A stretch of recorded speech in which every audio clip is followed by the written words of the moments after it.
Meet Mona Kawaii, a stunning girl who turned heads from birth. And that's how it's been her whole life. Everyone was captivated by her charm. All wanted to be near her, even in hide and seek, hoping she'd find them. She was like the queen bee wherever she went. For high school, she moves to Tokyo, where it's the same old story. Everyone stares, enchanted by her beauty at school. All except Medaka, a new transfer student from 2 weeks ago. He's the only guy Mona's met who always scowls at her. Mona tries to befriend him, but Medaka just frowns and tells her to leave. The other boys are shocked and annoyed by Medaka's behavior. For Mona, this rejection is a blow to her queen bee status. But she doesn't give up and seeks ways to get closer to Medaka, aiming to win him over. She notices that Medaka likes cats, so she enters cat mode, making kitty gestures and purring at him.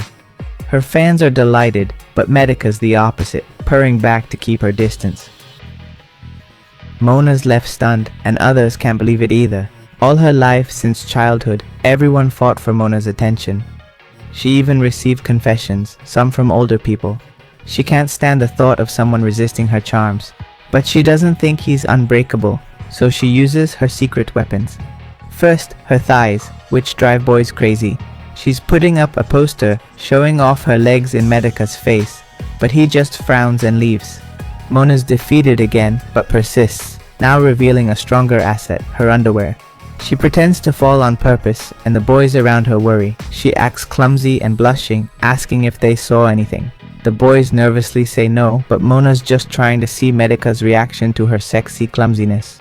He just frowns again and leaves. Mona realizes Medaka's immune to everything, so she resorts to her last trick. In class, Mona fakes being sick and asks the teacher if she can go to the infirmary. The teacher agrees and asks for a volunteer. Mona throws herself at Medaka, saying he'll go with her, shocking everyone. But this is Mona's plan, to corner Medaka and flirt with him.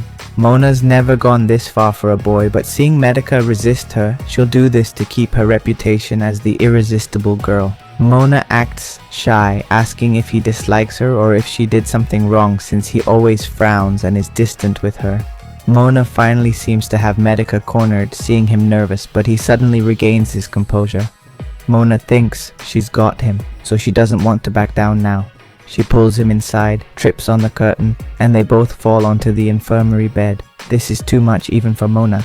She apologizes, but seeing Medaka's dismissive look, she can't take it. It's a blow to her pride. Medaka's unfazed, despite having the world's beauty on top of him. Blinded by the situation, she desperately shows her beauty, forcefully unbuttoning her blouse. Protecting her queen bee status makes her act uncharacteristically, yet Medaka remains stoic. Now Mona truly feels defeated. She's drowsy and throws a tantrum when someone resists her charms. In her fit, she nearly falls off the bed.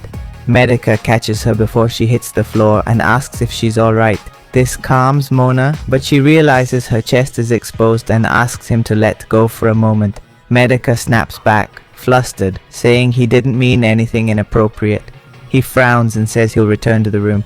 Before leaving, he tells Mona these things should only be done with someone she truly loves. His sincere words stir Mona's heart, leaving her flustered and wondering why she lets Medaka affect her so much. Later, Mona returns to class. Everyone asks if she's okay. She says yes, but feels Medaka's gaze from across the room. She thanks him for caring for her while sick, but can't look him in the eye due to nerves. Medaka's gaze follows her, making her even more anxious.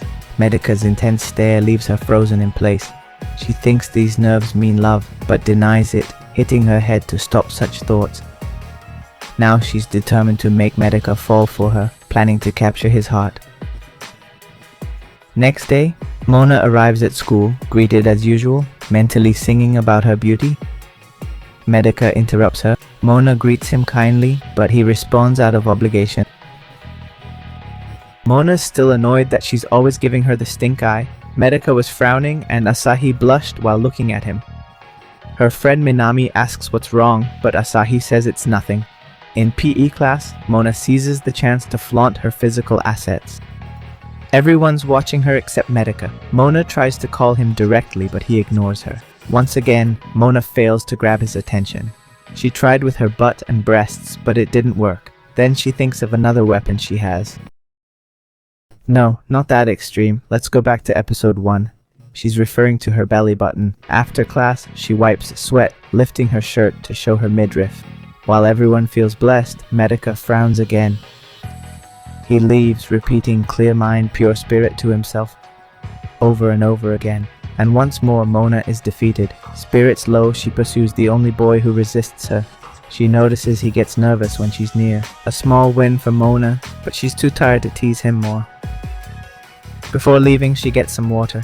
Medaka sees her growing more anxious. Mona notices he seems to react to her. Excited, she squeezes the tap, splashing water everywhere. Her shirt gets soaked, revealing her bra. Medaka yells, red-faced. Mona screams, realizing she's exposed. She tries to cover up, but can't go back like this.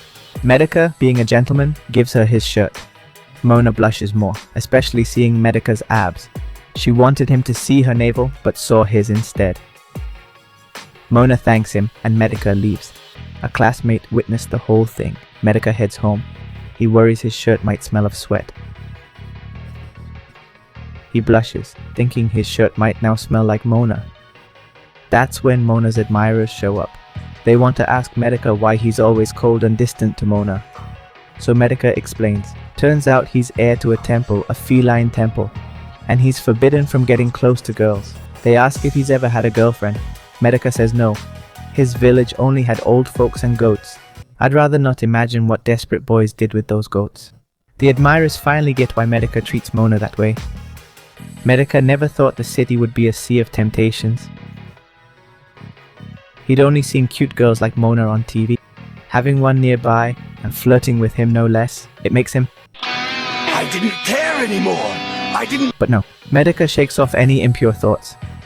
He repeats to himself, clear mind, pure spirit. Medaka vows to live a life free from temptations and worldly thoughts, but it's going to be tough. In class, Mona returns his shirt. Medaka's a bit nervous. Mona seizes the chance to make him blush, saying she abused his shirt, asking if he'd have preferred she didn't, so his shirt would smell like her. Medaka blushes but frowns. Same old story. Now Mona aims to make Medaka fall for her. In art class, Mona's modeling for Medaka, who maintains a clear mind and focused spirit. Mona's willing to do anything for Medaka's painting, jokingly saying no nudes, but Medaka's face turns serious. Mona's master plan, model for Medaka to showcase her beauty, recalling how Medaka couldn't stop staring after sports. She recreates that same pose. Everyone's charmed by Mona's cuteness, but Medaka resists temptation like a champ. Mona's defeated again. Medaka paints normally, not blushing at all, which annoys Mona. She notices classmate Haruno staring for a while, then sees Medaka fixated on her too. Medaka focuses on Mona's neck to paint it, making Mona blush from the intense attention. Mona rushes out for air, wishing Medaka would look at her like that more often. Medaka finishes painting. Friends ask about the photo, making her blush.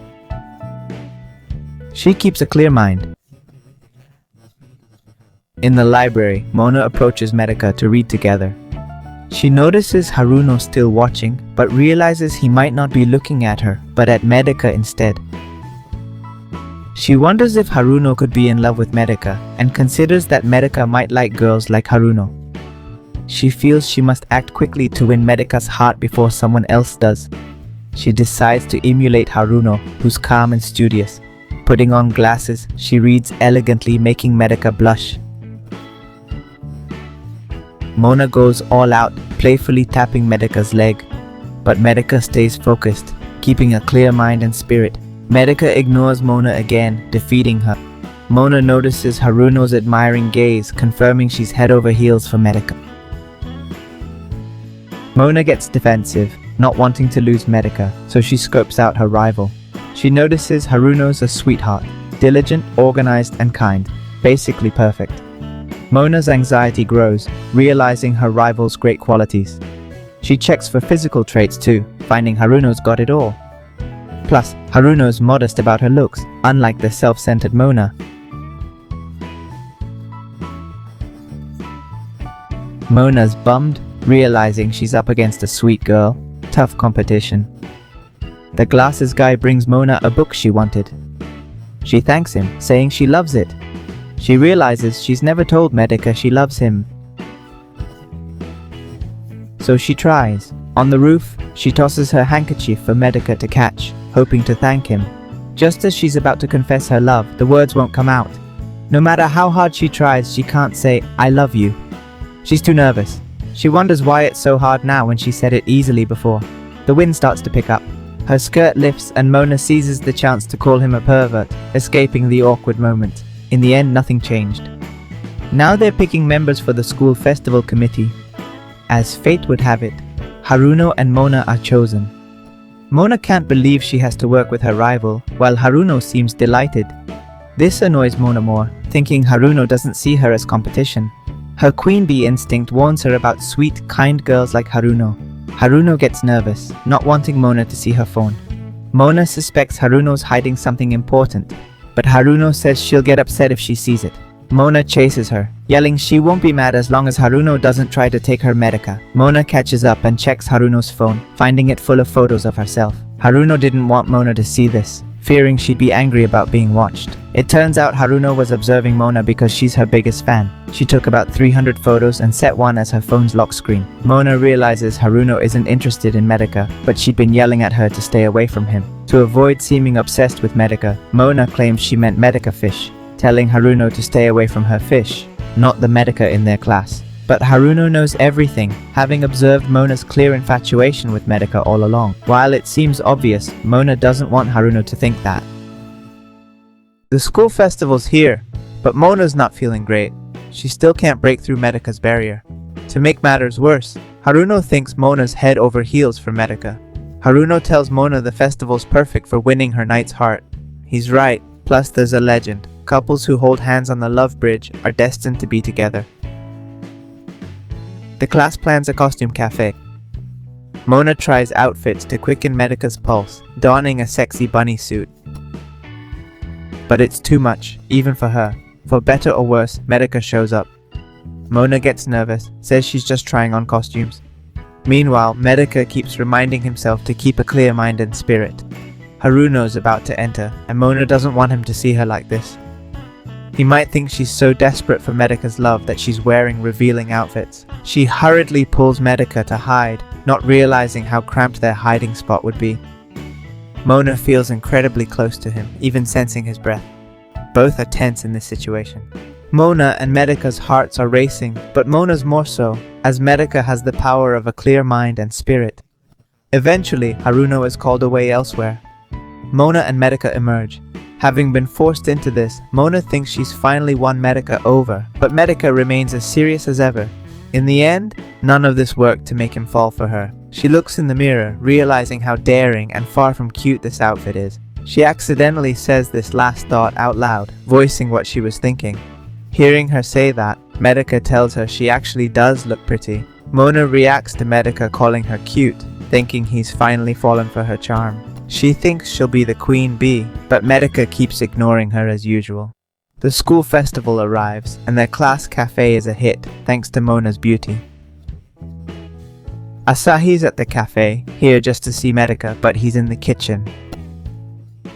Mona urges Medaka to take a break, noting he hasn't left the kitchen all day. Medaka initially refuses, saying he doesn't need a break. Mona's noticed Medaka's been more distant since the costume incident. But she won't give up. Today's her chance to settle things once and for all. Haruno arrives and orders Medaka to promote the cafe with Mona, hoping they'll spend time together. She thinks Mona likes Medaka, but Mona allows it as it fits her plan. Mona plans to visit emotional spots at the festival, but Medaka's excited about a haunted house, which Mona dislikes. She reluctantly enters. Scared, her skirt gets caught on a cardboard prop. She runs out frightened, dragging the prop. All of Mona's festival plans go terribly wrong. Time's running out when they reach the Bridge of Love for eternal romance. Mona sees couples on the bridge while the cafe struggles.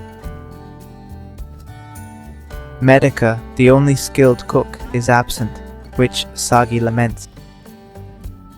Sagi must leave for club, disappointed to miss seeing Medaka.